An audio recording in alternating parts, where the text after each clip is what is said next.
Unmet expectations in communication lead first to disappointment, then frustration, then resentment, and finally, settling for a new normal.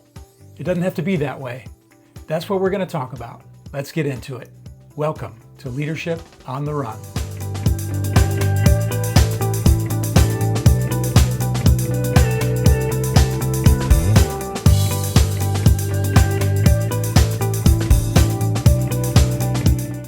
Information is flying around today at an unprecedented rate. And over time, it's only going to continue to become more prevalent. Connectivity to that information is at an all-time high.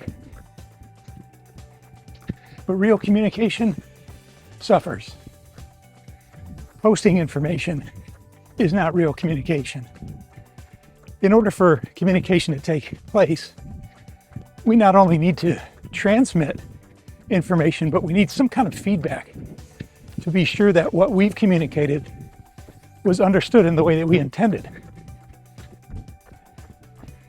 There's even another layer to further complicate things. We need to receive feedback that matches our expectations, or at the very least, we'll be disappointed by the response. This week's tool is all about communicating your expectations ahead of the information. It's called the communication code. Here's an example many of you will understand. 1, your spouse shares something with you about her day. 2, you immediately try to fix it. 3, her facial expression doesn't match the gushing thanks you were expecting from your brilliant response. 4, when pressed, she lets you know that she just wanted to be heard. Sound familiar? In effect, what she was looking for was the communication code we call care. She was just looking for a safe space to talk. The last thing she wanted was a fix for the problem she might have been communicating. At the most, she was looking for a response along the lines of, "I hear you," or "I'm sorry that happened to you today." Mostly, she just wanted you to be present with her. I know. Who doesn't want their problems fixed? Well, your wife in this example. Now, if she had communicated ahead of time that she was looking for care as a response, you would have known exactly what to do, and she would have loved you for it. That's the beauty of the communication code. And that's just one of 5. Here are the others. Let's talk about critique. You might ask for critique if you're getting close to a product launch, or you're getting ready to send an email and you need some pretty quick feedback. This does 2 things. One is it gives your people permission to respond in the way that you're looking for. If you're the boss, it's likely they're not going to respond with critique unless you ask for it. Second, their critique is going to help you to build a better product or send a better email. Next is collaborate. Collaboration takes place a little earlier in the process. When you send the collaborate code, you're asking people to help you shape an idea and to work on it together. Next up is clarify.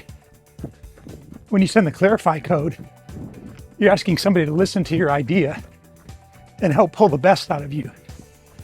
It requires some patience on the part of that person to ask some good questions and to communicate back to you what they believe you said. Finally, celebrate. When you send this code, you're asking somebody to celebrate your success or the team's success. Take a few moments to enjoy the win and acknowledge the achievement before getting back to the grindstone. Without knowing the code ahead of time, it's likely we're going to respond in the wrong way. In fact, we only have a 20% chance of getting it right. Not very good odds. Each of us has a default code that we tend to respond with, 1 or 2. Yours are probably different than mine. It would be good to consider these 5 different codes and think about which ones you tend to most often employ in response to someone's communication. Here's the unfortunate truth. The highest percentage response is critique. And that's the one that the least amount of people are looking for in a response. So you see how things can go sideways in a hurry. Here's a hack for you. If you have no clue how to respond, go with clarify. Ask some questions and summarize what you think you've heard. The other person will love it and they'll know you've been listening. Clarifying will often reveal the actual code they were looking for in response beyond clarification. Another thing you can do if someone doesn't send the code ahead of time is to ask them what they're looking for. I know, outlandish idea. Something like, are you looking for collaboration or do you just want to celebrate your progress on this so far? Simple enough. Remember from the intro, unmet expectations in communication lead first to disappointment, then frustration, then resentment, and finally settling for a new normal. There's no need to settle. Be intentional. You can crack the code. Do the work. It'll be worth it. Share this idea with the person you communicate most with and practice using it. If you want to dig a little deeper on this topic, Jeremy Kubicek and Steve Cockram have written an entire book on it. It's gold. It has the power to transform your expectations in how you communicate with those around you. I'd love to hear from you on this topic. Have you ever gotten a response that was unexpected? And is it possible that you've ever given a response that wasn't well received? Let me know in the comments below. For those of you who have come along for the run, not much new to report this week.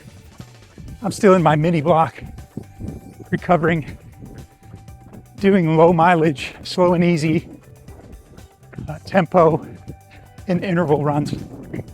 Let me know what you're working on in the comments below. That's going to do it for today. Thanks for making it to the end of the video, and I'll see you next time. Until then, keep moving. Remember, no one gets better by accident. Great leaders are intentional.